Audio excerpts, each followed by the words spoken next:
There are billions of people on Facebook. That's a lot of people. And more small and local businesses are using Facebook to attract customers. But does your Facebook effort look or sound like this? I'm your friendly local plumber. Like me. I'm your friendly local handyman.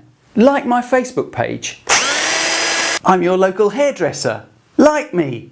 Whatever you do, I'm going to show you how to create a Facebook strategy that works for your local business and which doesn't involve pleading for likes. I'll show you how to set up and optimize your Facebook business page the right way. I'll explain why your Facebook efforts will fall short unless you're clear about your objectives. And I'll show you the best type of content to share depending on your business. Sound like a plan?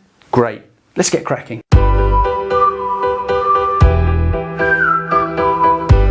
Hi, I'm Tony Messer, the founder of Pickaweb, the web hosting company that helps businesses get online, get found and get more customers. I've worked with thousands of businesses of all sizes, and in this video I'm going to explain how to make Facebook work for your business. Okay, now before we get stuck in, we've got a free step-by-step Facebook guide for local business. You'll find it below. Just click on the link, you get instant access. Okay, so if you're not using Facebook yet, or you've got a personal page, you'll just need to set up a business page so you're not mixing business with pleasure. Then you just need to fill in all of your category details, and this is a really important step. So you need to enter your category, description, photo, website and logo. When you get to the preferred page audience section, this is really important. This is where Facebook comes into its own. And because you're targeting a local audience, you need to think about location, gender, age, interests, that type of thing. Now you'll need to add a photo and a cover picture. And if you're not a sort of graphic person, not very good at designing, you could just go to somewhere like Canva or PicMonkey and they've got templates for this kind of thing. Or you can just hire a freelance graphic designer. You can go to somewhere like Fiverr or UpWork or 99 Designs. And then finally, in your about page, you want to enter as much information as you can. Things like location,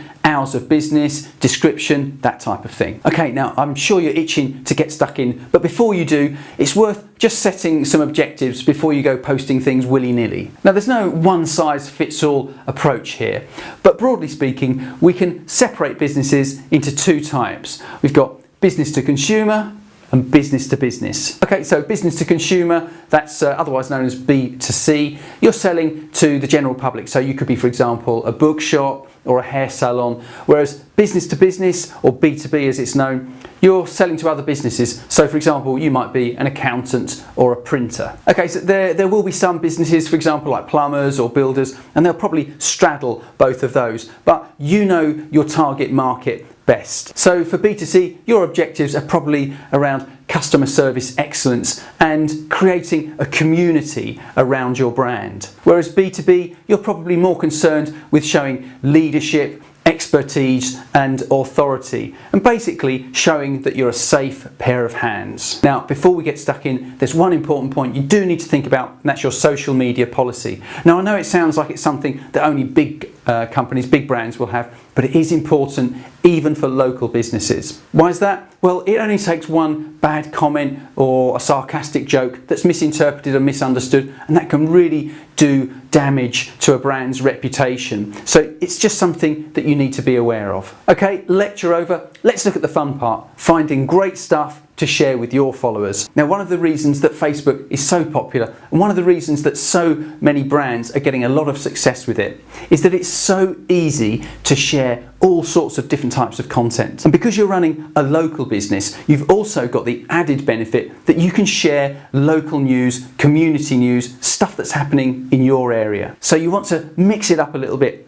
Include some content that you know is going to be popular with your audience, but also include some of your own content. To get content from around the web, you can use tools like Feedly, which will deliver content from your favourite blogs. Or there's BuzzSumo, which can show you what's the most popular content in your market. When it comes to your own content, what you want to do is to get people back to your website. And the best way to do that is to send them to a blog post rather than a sales page. The thing is, social media and blogging is a match made in heaven. If you're new to business blogging, then check out my other video, Starting a Business Blog.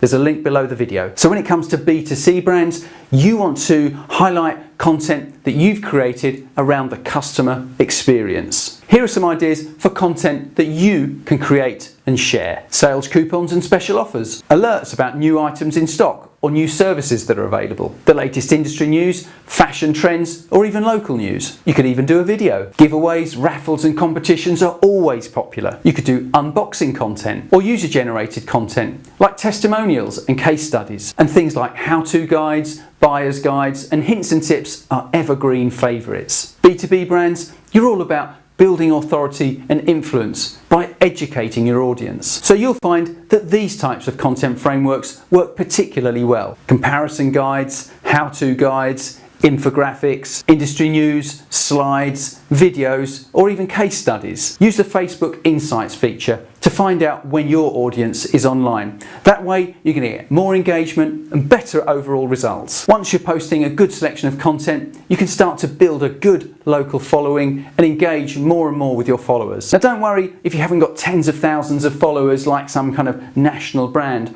You need to bear in mind that you're a local business after all. What really matters is engaging and interacting with your local audience. And then finally, there's Facebook advertising. This is an easy and affordable way to build a local following, especially when you're just starting out. So you can specifically target people to share your content with them, or you can just invite people in to follow your page. So there you go. That's how local businesses could use Facebook. If you found this video useful and you want more hints and tips to grow your business, then why not download our free book, The Website Survival Kit. It's totally free. There's a link below the video and it includes a step-by-step plan to grow your business. If you like this video, please give it the big thumbs up and don't forget to subscribe to our YouTube channel right now. Also, share it with your friends or anyone who you know who's got a local business. And if you've got any questions or comments, just leave them below.